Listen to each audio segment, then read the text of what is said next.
What's up, guys? We have a few weeks off from racing. We don't race until the beginning of April, and it's kind of the middle of March right now, so we figured we'd do a little Q&A. We put a post out on Facebook a few days ago, and we're just going to go over some of the questions that were asked for us. If this is the first time you've seen the post or seen anything and you have any questions, just go ahead and comment in the video below. If you aren't a subscriber to our channel yet, hit that subscribe button. 425 subscribers right now and 75 more, and we'll do some sort of giveaway because that'll actually put us where we can monetize the channel. I don't think we'll make anything, but hey, who are we to say? You guys are going to watch it and make that happen for us. But we're going to dip into some of the questions that were asked to us on the Facebook post. We're going to start off with Travis. He was one of the very first questions, and he asked, "Are polished wheels being considered?" Well, Travis, we're in a sport where a lot of stuff costs a lot of money, and if somebody came through and bought us a few sets of polished wheels and they wanted them to be ran on the car, we would absolutely do it. I mean, for enough money, we'll probably paint the car white, put a red nose wing on it, throw Tampax on the side. You know, we'll do about anything. Pink, Barbie, you know, it all just takes money. So we would absolutely run polished wheels if we didn't have to pay for them. One of our next questions came from Jesse. He says, "So after many years of wrenching for teams in central Pennsylvania, I'm curious to know how you set up the car for various sand and dirt conditions." Well, we're still figuring that one out. Definitely the track's real fast and real heavy. We want to keep the car on the loose side, which means we're going to add some stagger to the car, probably put some put some pressure in the right rear, instead of running on a slow sandy track, we might have 7 pounds in the right rear. We're on a real fast track, we might have 8-9 pounds in it if we're trying to kind of keep the attitude of the car. Same thing with the shocks, if we're trying to keep the car where it has some attitude in it and keep the car kind of hiked up, we're going to want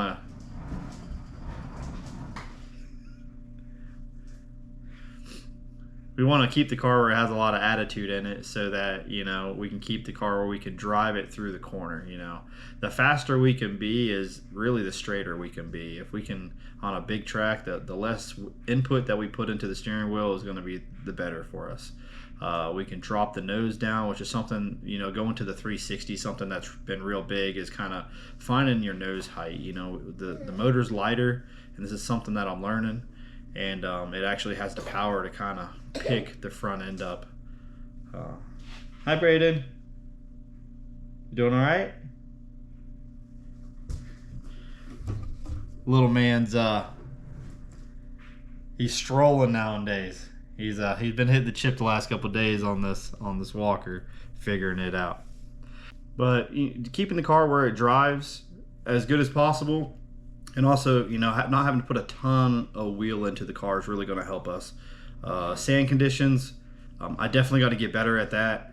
I'm hoping my buddy Mark will be able to help me. He's won a lot of races up in Georgia, and last year we were up in the sand and we just struggled. I'm hoping with this new car, we will find out that maybe it was the car. It wasn't quite everything else, but we would take stagger away. We'd soften the rear of the car up, take some rebound out of the front shocks to get the front end to pop up a little bit easier, throw some wing in the car to give it overall downforce. Would be a bunch of things that we'd be able to do. One thing that we can do in our cars that not a lot of other series or other kind of cars can do is we can actually move our rear tires in and out.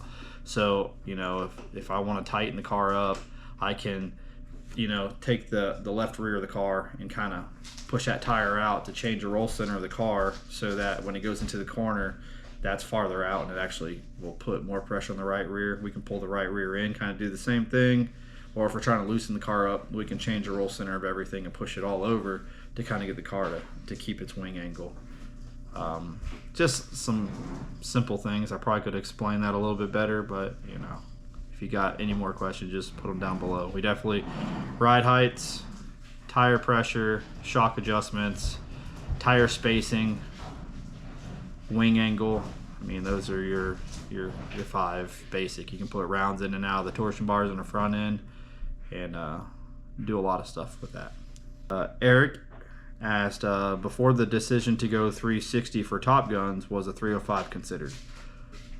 Well, I'm just a driver, so I really had no input on any of that. We were all kind of caught off guard whenever that was brought up. There was just a Facebook post that said, hey, we're going to go 360 racing next year. Tune in for more. And I was kind of surprised about that, as anybody else would have been. Luckily for us, we already had our 360 together, and we were kind of traveling last year, so we're a step ahead of a bunch of people. Jimmy Dutka said he was repping the shirt tonight. Can't wait to see us back at Hendry County. The next Hendry County is May 3rd. We will not be at that one. We will see you in September, I believe. I forget the date on that one, but we will be there ready to sell some merchandise. I think we sold $194 last time, so hopefully we get the fans packed in there. We can sell some more merchandise next time we're down there. Samantha Hall said, what made you decide to race sprint cars versus any other series such as late models, street stocks, etc.? Well, first off, I started off racing go-karts, and when the track was real slick in practice, and we were actually drifting around there, I always thought that was cool. And sprint cars with the big wing on them back, this would have been in the late 90s, that big wing and flying around the track, going to Volusia during speed weeks, they were just the class. The speed is second to none, and that was, kind of always said I want to be a World of Outlaw driver. It's about as close as I'll probably get. And then we were racing at Fruitland Park, and the 10 horsepower Tecumseh wing sprints, I don't know, they were sprint car looking things. They came to the track and they were pretty cool. So from there, kind of wanted to run sprints. Got into a little bit of pavement racing, and I say a little bit, I mean very little. I think the first night out in the car, I put it in the fence at Ocala. And then I played sports through high school, got into go-karts again. And my older brother was racing sprint cars, and my dad and his friends and all them kind of running sprint cars around Florida, and that's just kind of what I ended up in. There was a local series around here that was, an economy-based sprint car series, and, we ran that. We're just blue-collar racers. I was an electrician. Dad was a warehouse manager, and that's kind of just what we could afford to run. We couldn't afford to run up front. But we just made laps and had fun with what we could do and try to beat the guys that had more than us, and that was, sufficient for us. Looking back at it now, I don't think I could really change everything and go a different route. We are in late model country, but, I just feel like a driver can make a little bit more difference with a sprint car than they can a late model. And the next top tier class that we would run in would be a late model. And I feel a driver has a lot more to go. I feel like the technology of late models is ever changing. And every 6 months, there's a bunch of stuff changing on those. And I personally just couldn't afford that, So we've always taken a little bit older equipment and just made what we could and just put in good laps and just threw the balls over my shoulder and see what we could do. And it's always paid out for us. But now, we have as nice of equipment as anybody in the Southeast. And I feel like, we just got to get a little bit more comfortable in the car, find out how to make the car work on sandy tracks when we go up into Georgia and the Carolinas. And I think, we got as good a chance as about anybody out there. I just got to sharpen up the racecraft a little bit, get a little bit better on some of these restarts, and, not be quite so nice and throw some sliders and, be ready to do what we got to do to make some speed. I feel, I have as much speed as anybody else when I'm by myself. But, in traffic, I tend to be a little bit too nice, and we'll see if we can fix that. Todd's got a 2-part question. He wants to know what's the best part about the race activities after the races, what goes on after for multi-day shows. That's actually some of my favorite parts. You getting some of these drivers together, you cook some food, you throw the cornhole boards out. Anybody that might have beat me that night, I play them in cornhole and see if I can, even it up. I might not have been able to get them while I was on the track, but cornhole with just a standard driver, I think I got a pretty good shot with them. Didn't do too good this past speed weeks. Todd didn't show up. He bailed on us. But, it's just being able to hang out. When the races are getting started, you're just so focused on doing everything you can and trying to beat your competitors. You don't really know who they are. Hanging out after the races, I've gotten to hang out with Jason Sides and Tim Schaefer and just other racers, and you don't really know these people, and you kind of can get a little intimidated by them. But then at the end of the day, they're just blue collar people like us. They're just out there to have a good time. They're just good enough to do it for a living, or they're lucky enough to do it for a living. You can learn a lot after the races, even though you're knocking a few back. You can just talk about what your car was doing, and you can just learn stuff that you don't think you would learn when you're just sitting there talking. And and then the stories that come from those guys, especially the guys that race for a living like Schaefer. Dude's a trip, man, and those are kind of things that you never really forget, and you become fans of those guys for much longer. So hanging out after the races for me is about as much as just companionship. Doesn't sound too great. About friendship with other drivers and just gaining respect from other competitors as well. People can get to know you a little bit and gain a little bit of respect and not just think you're just the guy that's talking to a camera. And then his next part of the question is, who can drink more beer, me or Danny Martin Jr.? I bet Danny could knock a few back, but Danny's never stayed after the races to hang out with us for us to even compare. He typically goes home. He had mentioned recently that he missed back when they used to do that, and maybe here soon we'll be able to knock a few back with Danny and see who can do that. But that's probably a lose-lose situation. If you outdrink one, you're probably not going to do much the next day. Tyler Orzakowski, you should follow him on YouTube and Facebook. He's also a fellow Rhino Roofing sprint car driver here in the Southeast. He asked, what y'all do with them tires? I don't know what kind of slang he's talking with in there, but we just mount them up, we cut them, we sipe them. We don't prep. I'm actually really happy that there's a no prep rule down here in the South. I just hope they keep testing tires to keep that from happening. But what he does to the tire, so we do air pressure. We'll just start from mounting a brand new tire. We put a new tire on a rim. We jack it up to about 25 pounds. We let it sit for 5 minutes, and it kind of stretches that tire out. That rubber was all folded up in a trailer in the heat and everything. Stretch that tire out to try to get it to where stagger is kind of supposed to be right. I'm pretty sure that's how we're supposed to do it. If I'm doing it wrong, go ahead and comment that too. Get the tire all set up, get the air pressure back right, get it back to our race pressure, and then we will cut a tire. Cutting a tire is going to take a chunk of it out. There's like 6 different groove sizes that will take it from a 1/16 of an inch to a 1/4 of an inch, which is a lot of meat in a tire. And you can go across the tire to add forward bite. You can go around the tire to add side bite. You'll do different sizes to kind of get you in a different situation and what you feel you might need. If you're overheating a tire in a certain part, you might go around the tire with your cut with a really thin blade to try to help release some heat to keep it from, overheating and blistering. And then you're going to have siping. Siping is going to be like a razor blade through a tire. It's going to do the same thing. You can go across the tire, and you can go really deep, as deep as the tread pattern, and it's going to allow, basically you're going to take a solid piece of rubber and you're going to cut a razor blade in it. And that, as this tire flexes, that rubber is going to rub back and forth. It's going to create a lot of heat, help get heat into your tires. The hotter the tire is, the better it's going to work out. But you also don't want to overheat the tire. So some guys will only cut about halfway through the tread because they want the tire to fire off quick, but they think the track's going to get slick, and then get too hot and blister or wear the tire out because it's too hot.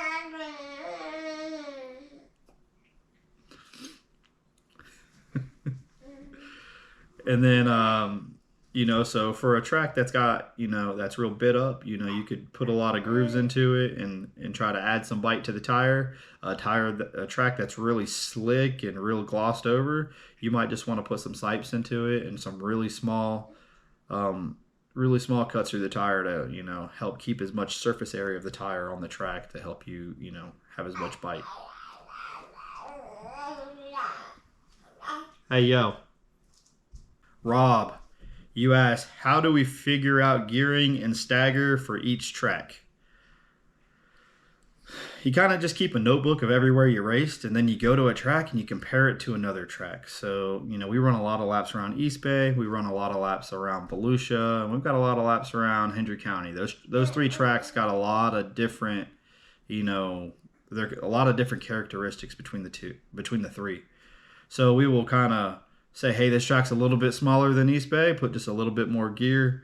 We'll see how much banking is in the track. And, you know, if there's a lot of banking in the track, we don't quite need as much stagger. If it's real wide corners, you know, we want to take some stagger out of the corner, kind of like Volusia. You know, at Volusia, we probably run like 10 to 11 inches of stagger. We go to East Bay and we're 12, 13 and a half inches of stagger. And then we go to Hendry County and we're 13 and a half to 15. So, you know, the tighter the radius of the corner, the more stagger we want, but banking will also play in and out of there. The track being slick and not having a bunch of bite will play some of that, you know. So, you know, we just kind of compare to where we've been and just, you know, take a swing at it and see if it's right or not. Chris, what does the wing do when you move it back and forwards? All right, so the wings on the car are exactly what you think they are. They're big old pieces of aluminum that catch air, but unlike an airplane, that wing is going to keep us on the ground, you know. So we're trying to find a balance of, you know, getting enough drive in the car and getting enough downforce in the car, but also not doing too much to where it scrubs too much speed on the car. So we're trying to find that happy medium. Typically we're between 24 and 30 degrees. I would say, you know, 26 to 28 is our pretty typical point. Moving the wing forwards is going to take bite away from the rear tires. Moving the wing backwards is going to put a bunch of drive in it and make the car really tight. But if you're on a really slick track and you don't have any bite, you just dump truck that wing. It's got a valve that is right here. And once everything's running, you can just pull that thing backwards and pull that wing back about a foot, and it'll make a major difference on what what kind of drive you have in your car. But the problem is, if you put too much drive in your car and you're under race conditions, most wing sliders will not get the wing back forwards once you've gotten it too far back. So it's a tricky game trying to find out how much bite you have while not overdoing it. Yes, what kind of gas do we run? It ain't got no gas in it. We run methanol in our cars, and it's alcohol methanol, kind of like what the drag racers do. We'll have to, you know, do some research, find out exactly what alcohol or methanol is, but I know that's what we run. Chris asked, what can the driver control in the car? Well, we'll just start from just firing the car off. So I will do a video in the future for it, but as we fire off the car, you know, we're gonna roll onto the track, lock the car into gear. So we have an in and out box in the rear end. So I have a lever, and I'm sitting at the dinner table, and we're just like this. I got a lever right here that'll put it in and out of gear. I got my steering wheel. I got my fuel valve underneath the steering wheel. And I got my on and off switch on the dash, and then I have my wing slider valve on the left hand side. I have my wing slider on the left side. So we can put it in and out of gear. We can turn the car. We can mess with the fuel. We can turn the car on and off, and we can move the wing slider. It's pretty much all we got under control other than strapping ourselves in, which is very important. Todd asked, how many pair of underwear do you have to put on before running a wing sprint car? Depends on the night. Depends on how much traffic you're in, and it will depend on if there's a wall, there's not a wall. It'll depend on if you're running the cushion or not running the cushion. And it depends on what competitors you're lapping or are sliding you. You know, how how darty is lap traffic? How clean are these guys on sliding you? And what kind of track conditions are out there? Is it rough? Is it smooth? It all depends. But I would say I've been pretty lucky to only have to wear one pair a night for the last 15 years, but anything's possible, especially if we do too many after the races activities and you end up with the dads the next day. Kathy says, what is the average cost per night to race with tires, fuel, and etc.? I'm definitely going to go more into detail with that here real soon. I think that's probably why she asked the question. She's seen some of my ideas. That's Mama Grubaugh there. That's our merchandise sales lady. Travels around with us. So make sure you see her, and when you see her, make sure you buy some Grubaugh Motorsports merchandise. I would say that it's probably $2,500 to $3,000.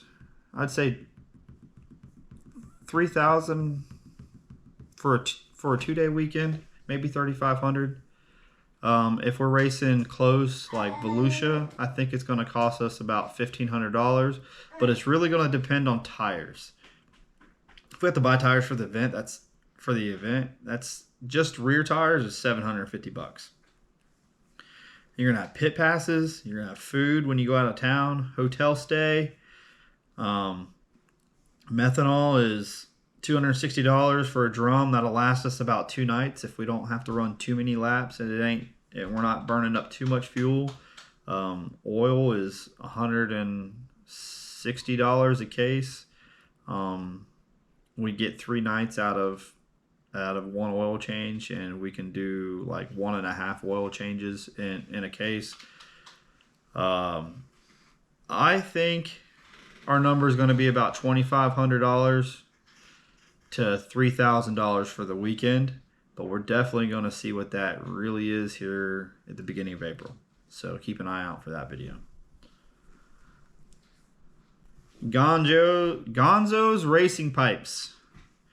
He said it'd sound killer with some Gonzo mufflers, and how stringent are noise levels where you race. It all depends. If we're in the city like East Bay, they make us run mufflers. If we're running Volusia, which is kind of isolated, Hendry County is isolated. Some of these places up in Georgia, they don't make us run mufflers. We can straight pipe it, but there's a rule of what mufflers we can run. We can run 2 types of mufflers. So unfortunately, we wouldn't be able to run any Gonzo's mufflers on our car because it's in the rule book that we can't. They got show and failed, wrapping that up. Kind of like Hoosiers are tires. You got certain things that, you're not allowed to use anything else. My wife's got a question. She wants to know why I run front wheel covers. The short answer is to piss her off when she puts them on. But outside of that is I've had, I like running a bead lock on the right front. I've seen, a couple videos where, they get too low a tire pressure in that right front on a really fast track. It's actually pulled it off the bead and put them in the fence. So I like running a bead lock on the right front because, you got a lot of pressure, potentially pressure on that right front. Turn it into a corner. Not always if we're really hammered down, but the last thing I want is a right front flat, especially from a bead falling off. So I run bead lock, and with running a bead lock, it like, it's round, but it would create a gap behind it. And we ran a no wheel covers there for a little while, and it just seemed like, all the mud would kind of get packed in there, pack a bunch of weight and unbalance the wheel.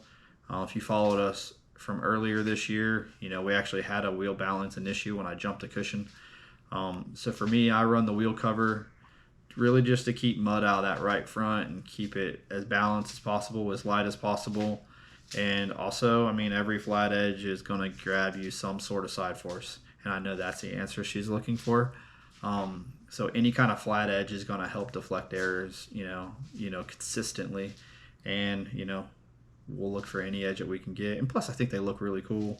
The hubs that we're running on the car are pretty badass. They're weld racing hubs. I think they look awesome, but I also think just a mud cover on the right front just looks good. I think that's how sprint cars should look. Well, the GoPro died, so we had to switch over to the tablet real quick. Little man's about ready to take a shower. He's starting to hit all the noisy toys over there. But if you didn't get your question answered, or you'd like to have us answer a question for you, just go ahead and comment below. If you aren't a subscriber of the channel, go ahead and hit the follow button, subscribe button, like the video, comment. Go back through some of our older videos and check out some of the action that we had at the different tracks that we went to, and just be a part of the journey, I guess. Really like to thank all the people that support us: Rhino Roofing, a Rust Noise company; Sirocco Electric; Crossroads Interlock and Brick Paving; Countryside Arabian Farm, and then we have our supporters. You got Chris Mitchell and Mike Warzatoa are the only ones that are in the car at the moment for that.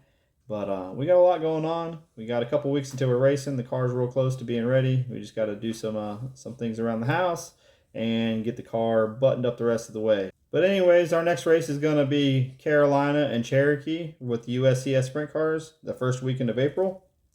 And we can't wait to get back on track. So I hope you guys enjoyed the video.